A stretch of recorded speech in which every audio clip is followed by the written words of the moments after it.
Ayan, kay ma'am. Ayan. Oh. Ikaw ng pangangailangan mo dyan sa ano to. Ay, ayan. Tingnan natin kung magaling si Kuya Imang mag-budget. Ayan. So binigyan muna natin siya ng 500 pesos at titingnan natin kung anong bibilihin niya ito na sapat sa kanyang pangailangan at of course ma-extend niya ito para sa kanyang pamilya. So ayan, sige, bili ka. May tao na. Ay, Ate Marie, lumakala kong 2 kilong bagas. 2 kilong bagas. 2 kilong bigas.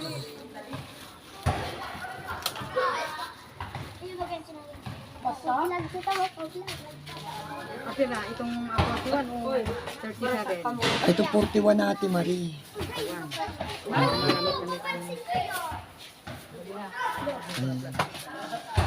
Ilang kilo bibilin mo? 2 kilo po Kuya July. O ilan nabibigay mo doon sa mga ano mo, sa mag-iina mo? Ibig sabihin Kuya July, ibig sabihin itong perang ito, yung matitira, ibibigay ko muna sa iyo. Para magkaroon Hindi, ibibigay ko sa iyo yan, babadgetin mo yan para sa pangangailangan mo at kung ilan ang ibibigay mo doon sa kanila. Ibig At sabihin, mamaya, abutan mo pa sila ng pambaon nila ha. ito po Kuya July, ibabudget ko ngayon sa sarili ko at sa kanila. Oo. Ibig sabihin, yung matitira, ibibigay ko sa kanila.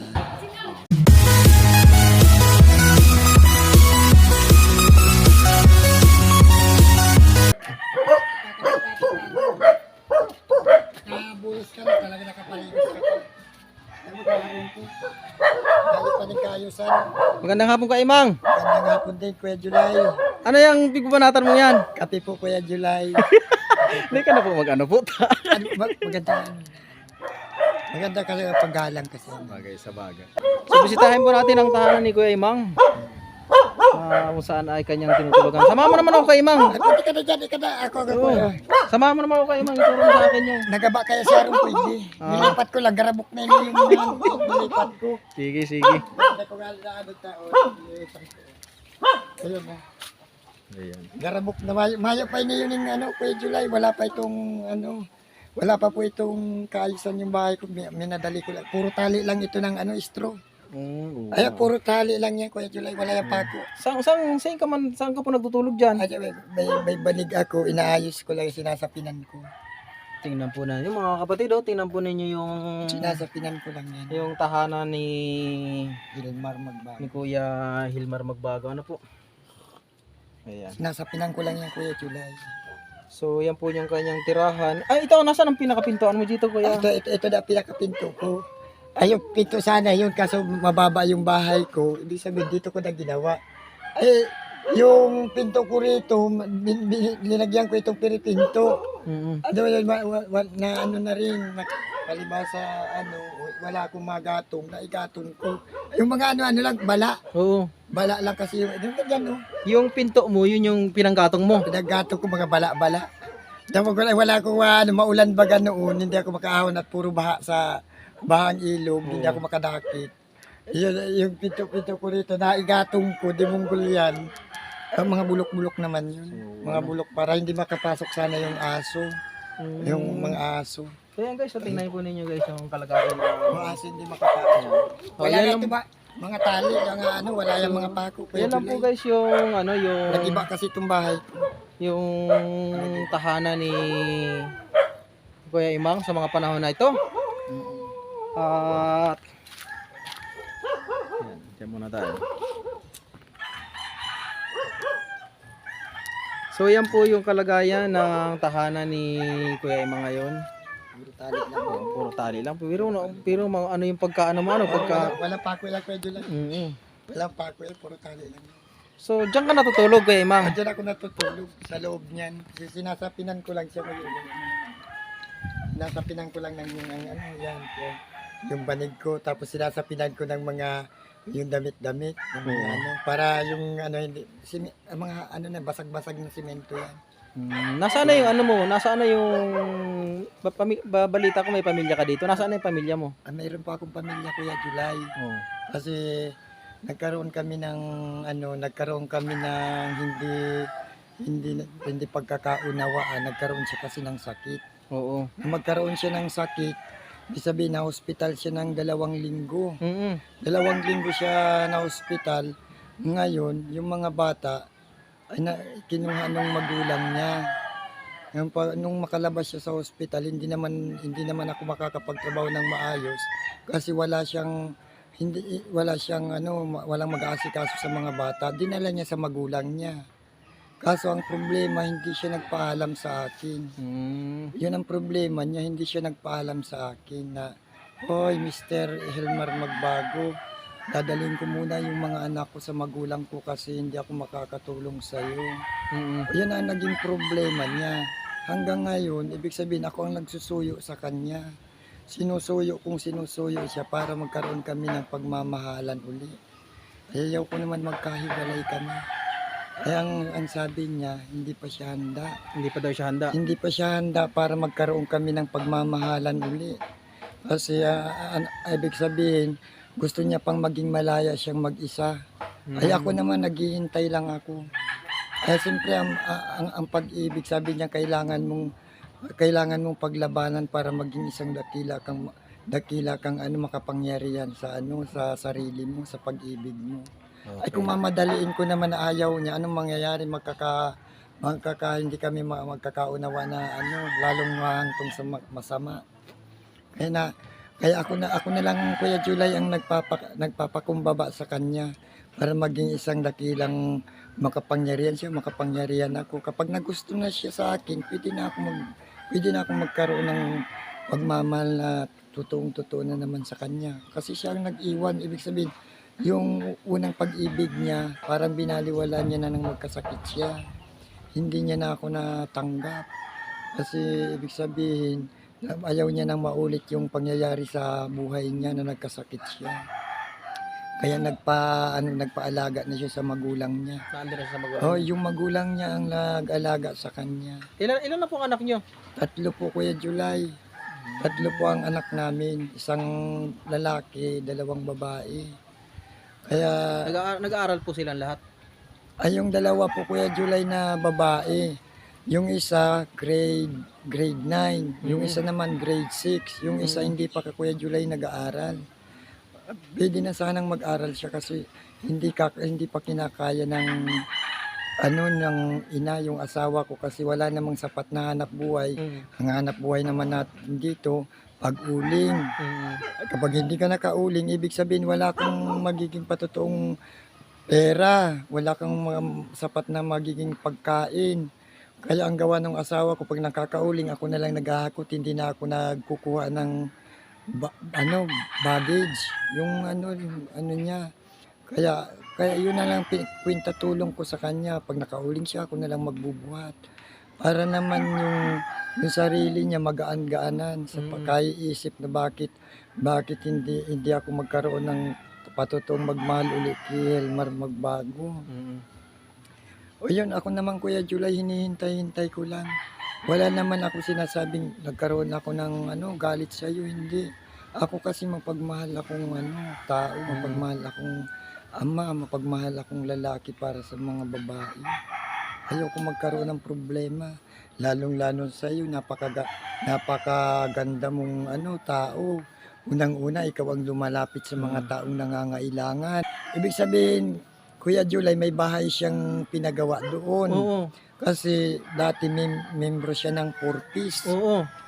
Ay, sa 2 taon, nakakubra siya sa loob ng 2 taon ng 40,000.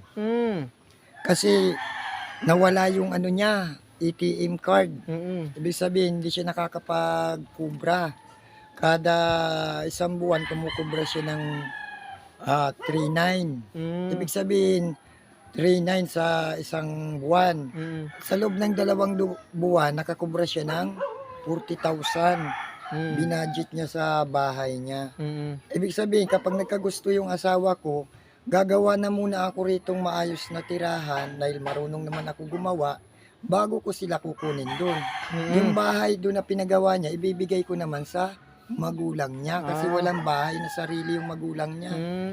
Oo. So sa mga panahong ito, ang tahanan mo ito muna. Ito muna, Kasi Kuya ikaw lang July. naman. Ako lang mag-isa, Kuya July. Ikaw lang naman. Kasi nag-ibay ko ng bagyo.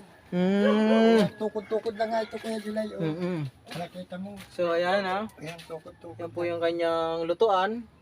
Ito po yung kanyang higaan. Nilalagyan niya lang po ng mga damit na yung yan, banig niya po. Saka mga, yan, yan So, yung yan. sinasapin-sapin ko ng Kuya Julay. Dito po siya nakatumutulog yan. So, yan.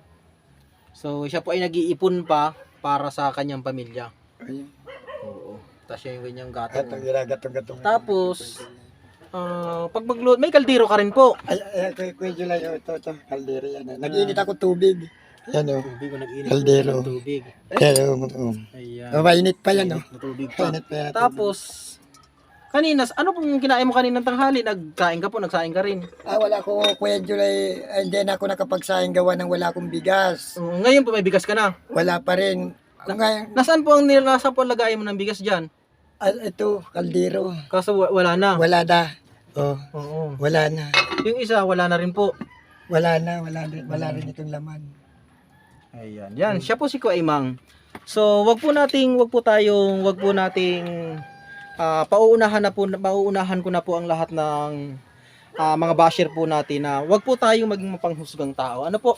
Ayan, pwede So, na ako ayan. lumabas, Kuya Julay. Opo. So, ayan po si Kuaimang ay isang tao na kung saan ay tao siya na kung saan ay nilikha ng Diyos at mahal po siya ng Diyos.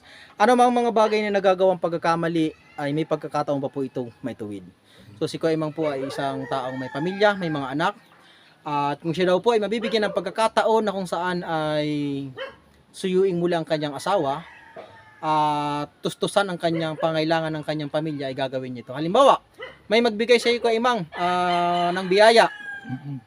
I-extend mo ba ito sa pamilya mo? Unang-una, Kuya Julay, pag may nagbigay sa akin ng pagmamahal na magkaroon ako ng lakas sa sarili ko, ibig sabihin, uunahin ko yung sarili ko, pangalawa yung pamilya ko.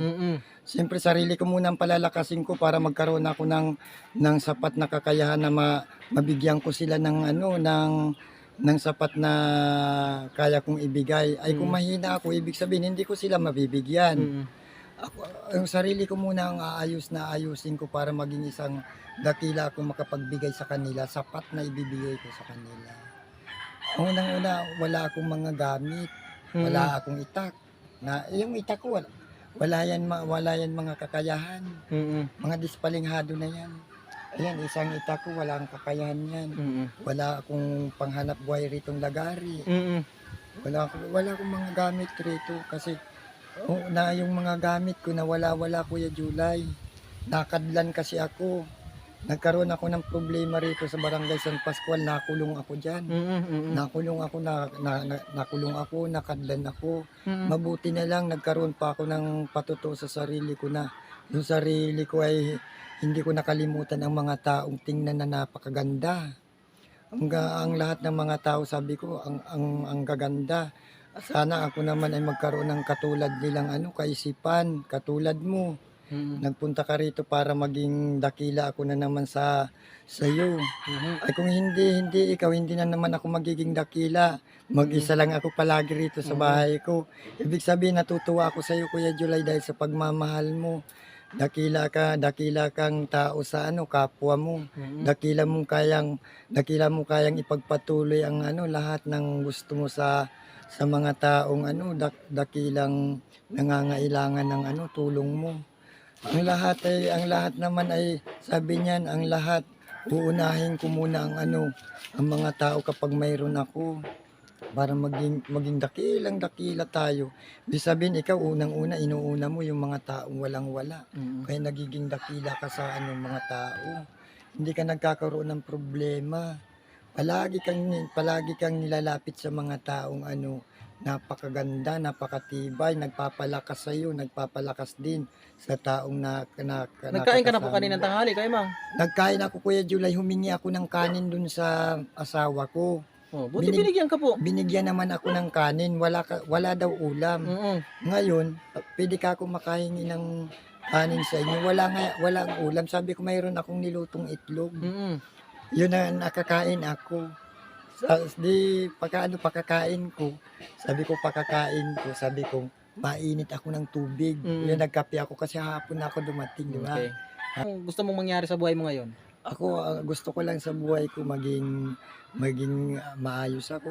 Gusto ko, pinapanalangin ko sa sarili ko na sana maging maayos ako, hindi ako magkaroon ng problema. Mm. Ibig sabihin, gusto kong magkaroon ako ng sapat na kakayahan na matulungan ko yung asawa ko, yung mga anak ko. Gusto ko yung mga tao, maging dakila ako sa kanila, maging dakila sila sa akin. Wala naman akong hinahangad, Kuya July, kundi maging tayo ay maging dakila na kaya nating ipakita sa kapwa natin na tayo ay talagang tunay na makapangyarihang Pilipino. Tayo kasi ang Pilipinong sabi, tayong mga Pilipino, dakilang tao sa buong mundo. Paano natin kakayanin kung wala tayong pagmamahalan sa isa't isa?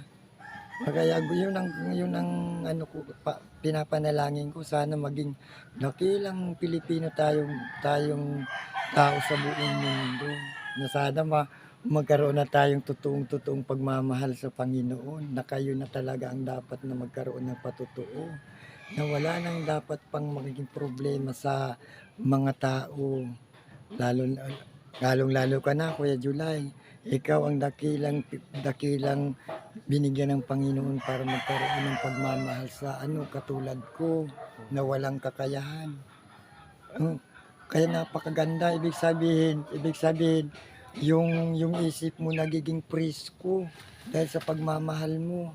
Sana marami ka pang taong matulungan, magkaroon ka pa ng angking talino sa mga tao para ang lahat ng ginagawa mong napakabuti ay may bahagi mo hindi lang sa Barangay San Pascual, kundi sa buong mundo. Yun lamang ang pinapanalangin ko katulad mo. Sige. Okay, Kuya Imang, ngayon pupunta tayo ng tindahan, bibili ka ng bigas, Ayun. bibili ka ng pang-ulam. Pero matanong ko lang uli, nais mo pa bang makipagbalikan doon sa asawa mo? Ako Kuya July, gustong-gusto ko dahil ako gustong-gusto kong magkaroon ng patuto sa sarili ko na ang asawa ko mahal na mahal ko. Kung hindi dahil sa kanya, hindi kami magkakaroon ng anak. Kaya yung anak ko ang siyang magpapatuto kung paano yung asawa ko. Ayaw ko kayang magkahiwalay kami. Kasi pag nagkahiwalay kami, ibig sabihin yung anak namin ay mababaliwala na. Siya lang ang mag-aalaga, yung tatay niya. Paano naman ako? Paano ko maipapakita yung sarili ko, yung kakayahan ko na kaya kong alagaan yung mga anak ko? Wala sa akin. Ay ako gustong-gusto kong magkaroon kami ng pagmamahal muli ng asawa ko para buong-buo nang maalagaan namin ang mga anak namin. Okay. Sige, so mga oras na ito, for the meantime, isasamahan muna kita sa tindahan upang makabili ka na ng bigas. Ano? Tapos, bibili tayo ng mga ilang kilo kaya ang bibili natin at ang ibibigay natin doon sa mga anak mo. Ikaw na po Kuya July ang magpapasya kung ilang kilo kasi kung ano ang ibigay mo, yun lang ang dapat natanggapin ko. Siyempre, yung pagmamahal mong kailangan ko. Alangan mo, Kuya July, kulang itong 1 kilong ito. Kahit pa 1 takal tatanggapin ko, gawa ng pagmamahal ito ng Panginoon, biyaya ng Panginoon para sa akin. Kasi ikaw ang Panginoon. Ako naman ang tao. Kung hindi sa Panginoon, hindi ka makakarating rito. Ibig sabihin, ikaw ang biyaya ng Panginoon na dakila sa pagkatao ko. Okay. Sige. Sige po, samahan po natin si Kuya Imang. Pupunta po tayo ng tindahan at bibilhan po natin si Kuya Imang ng bigas at ng ilang pirasong grocery. Sabihin, kayong mga taong mapanghusga. Ibig sabihin, tayo naman ay hindi totoong nagkakasala. Dahil ginamit lamang tayo ng Panginoon para husgahan natin ang kapwa natin. Ngunit paano natin kayang patunayan na ang panghusga natin ay sapat na para magkaroon tayo ng pagmamahalan. Yung panghusga natin, kailangan kalimutan na natin. Patunayan na natin na dakilang tao na tayo sa buong mundo na kaya nating itaas sa kataas-taasan ng langit ang ating bandera. Yung mga taong mapaghusga, sabi niyan, kalimutan na natin ang dapat na maging problema sa pagkatao natin, sa sarili natin. Kailangan na natin ituwid na maging isang dakila na tayong mapagmahal ng Panginoon, anak ng Panginoon. tulungan na natin ang sarili natin na maging maayos, maging dakila na tayong kasumpa-sumpa ng mga kapatid natin. Dahil tayo ay magkakapatid. Ibig sabihin, magkakapatid tayong tao na nagkaroon ng pagmamahal sa Panginoon. Paano natin kayang patunayan kung tayo ay huhusgahan natin ang kapatid natin? Okay, cut. Okay, sige Kuya Mang, punta tayo ng tindahan at pagbibili kita ng mga pangailangan mo ngayong araw. At the same time, yung mga anak mo ikaw na mag-abot sa kanila ha ng pangbaon nila ha.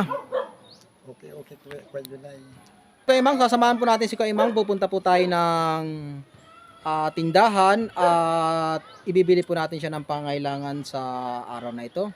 And of course, pati po ang kanyang pamilya, ang kanyang humiwalay na mga anak at asawa. Tama na po.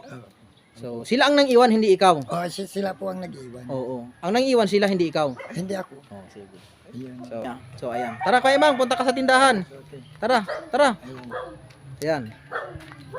Yan, samahan po natin si Kuya Imang. So, pupunta po kami ngayon ng tindahan.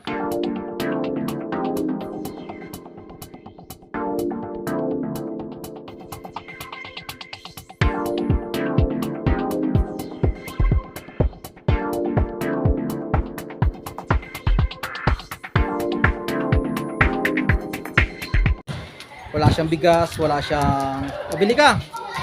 Tuktok ka. Tao po.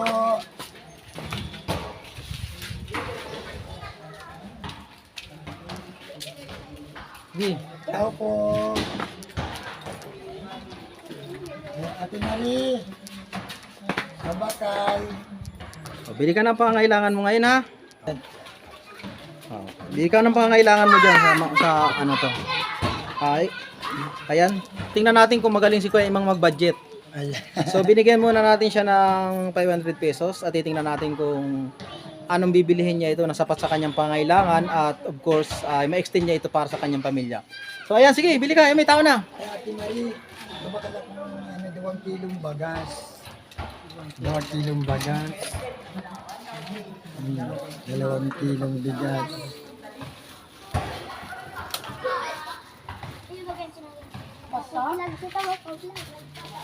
Okay na, itong 41 o 37. Ito 41 na Ate Marie.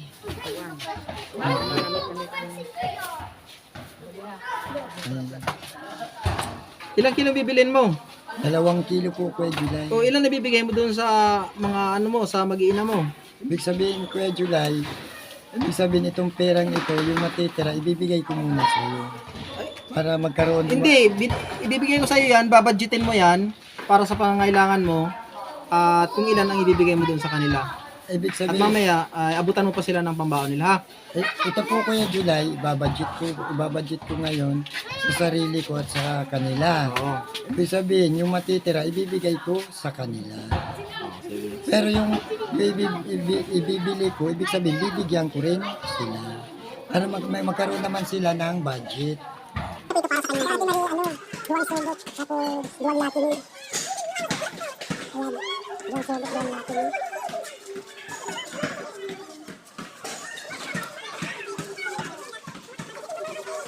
Duwang sulok, duwang natin. Tapos, Ate Marie, nakakama ng dyan lana. Tapos Ate Marie, duwang Nescafe Creamy White Label. Duwang Nescafe Creamy White Label. Tapos duwang sarang balot na tinapay. Siguro, ini na lang Ate Marie siguro. Yan.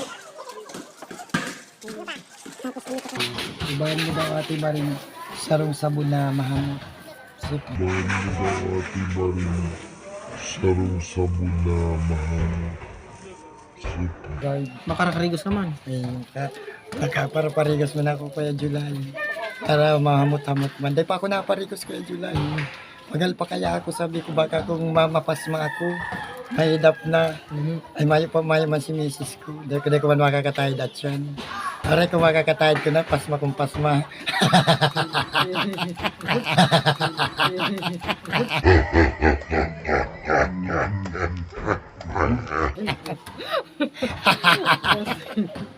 Ano kaya July? Pas makumpas manano. Normal lang ako. Sige. Normal ako. Pero ilay din ako. So ayan, bumibili na po si Kuya Imang ng bigas, nakabili po siya ng itlog, meron na rin po siyang manok, at ipagluluto niya po yung kanyang pamilya. So kahit po sila separated ng tahanan, ayan, susubukan po ni Kuya Imang na maging isang ama kahit sa mga araw lang na ito. Ayun. Di ba? Ipagluluto mo sila ng masarap na manok, ano? Oo. Sige.